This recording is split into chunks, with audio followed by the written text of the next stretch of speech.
What would you do if you loaded into a game of division rivals on FIFA 23 and saw this? Well, that is the actual problem I had to overcome today in Division Rivals, and I'm going to use this video as a chance to help you guys with some tips when it comes to playing against a better team, because it does not get much better than this. If we could hit 300 likes on the video, that would be amazing, guys, and if you haven't already subscribed, help me reach my dream of 100k. I can only do it with your help. Literally you right now watching this video, you hitting that sub button helps me out so much, so let me know down in the comments if you do. So what we're going to do is we're going to get into some gameplay, and I'm going to try and give you guys some tips on things you need to look out for, especially, you know, when you're playing against a team much better than yours, because my team, you know, it's decent, but it was nowhere near on the level of what you just saw. I don't think anyone's team is on the level you just saw on the screen there. You'll have to let me know in the comments, how much do you think that team is worth? It's got to be about 10k, right?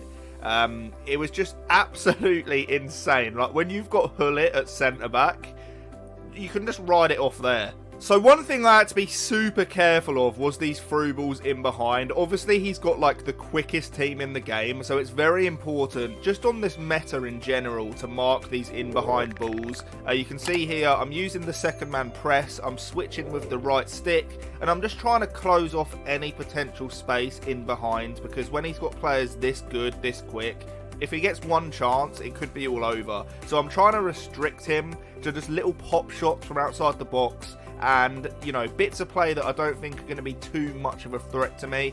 In terms of my attacking, I'm trying to get in behind his defence.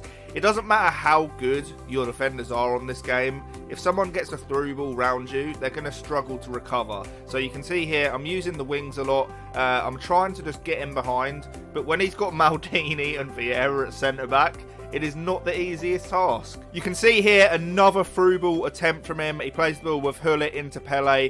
I just manually switch there and I track the run of R9. Like I say, I can't say how important enough it is to make sure your right stick switching and just tracking those runs in behind. It can make all the difference in your defending. So I'm going to score my first goal here, and it's all going to come from just cutting out one of his attacks there with Ramos. And what I do, and we're actually going to go back and play that again, because this is something that people, I feel, don't do enough. So as soon as I win the ball back here, my first thought is, what can I do? A lot of people just spam and pass and lose the ball. A lot of people will go back when there's space on.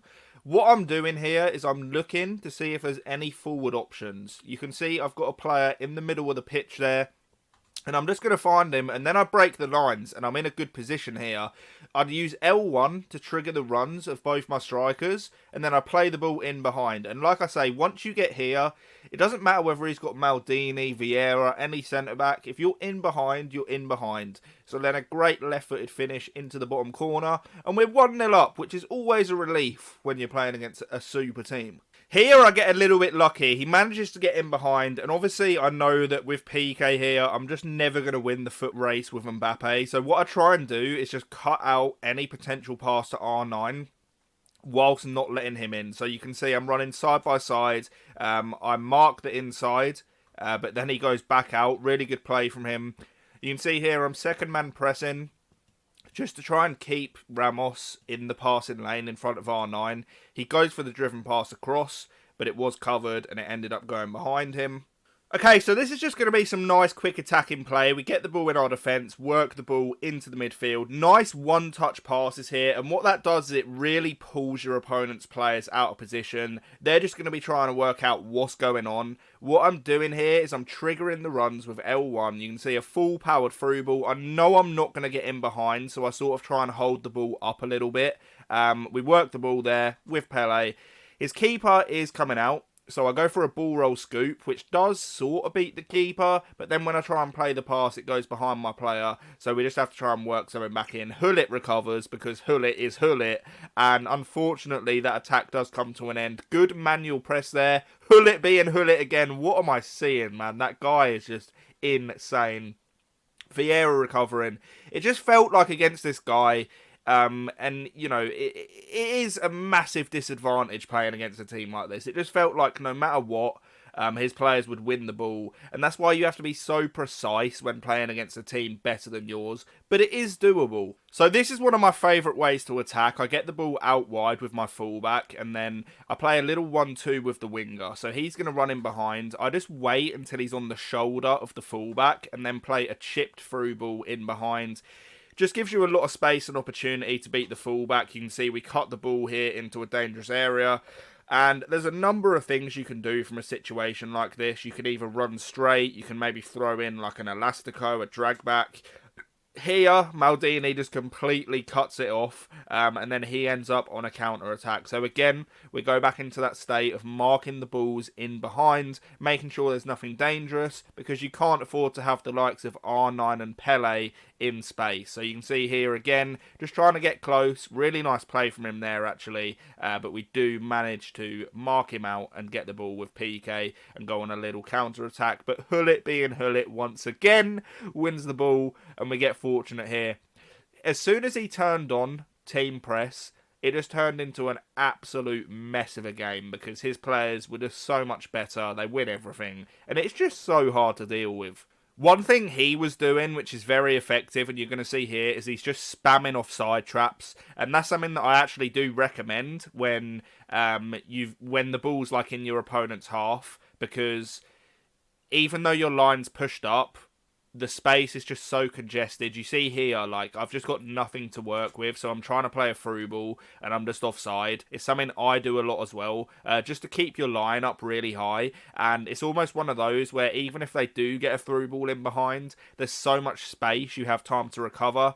You can see here, we get very lucky. He should have taken another touch there, and it probably would have been a goal, but it was just very, very difficult to stop him from getting any chances at all, understandably.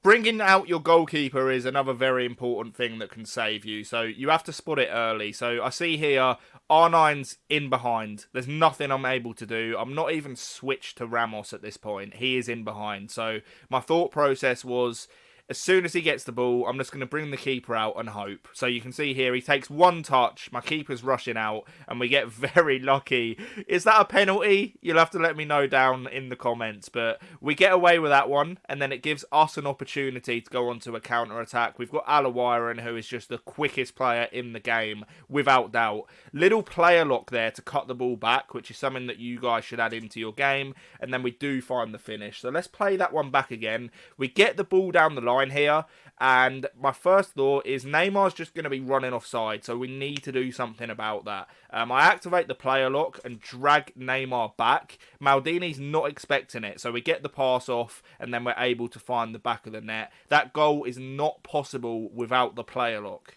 This one's going to be a little bit of a bad offside trap from me, but really good play from him as well. So you can see, I'm just trying to be aggressive, like I'm second man pressing, I'm trying to offside trap, and this is where if you mistime it, you are going to be in a lot of trouble. So I'm going to activate one here, and it's just at the wrong time. He plays a really nice pass, and then once he's in this position, like it's a guaranteed goal, sweats the ball across to Pele, and then he's back in the game. But an instant response. It is the 45th minute, and kickoffs, we all know what kickoffs are like. So I'm just trying to make use of the 45th. Nice little 1-2. And then Moses Simon, who is probably the second quickest player in the game, gets in behind. Nice finish. And we take a nice 2-goal lead into the half-time mark.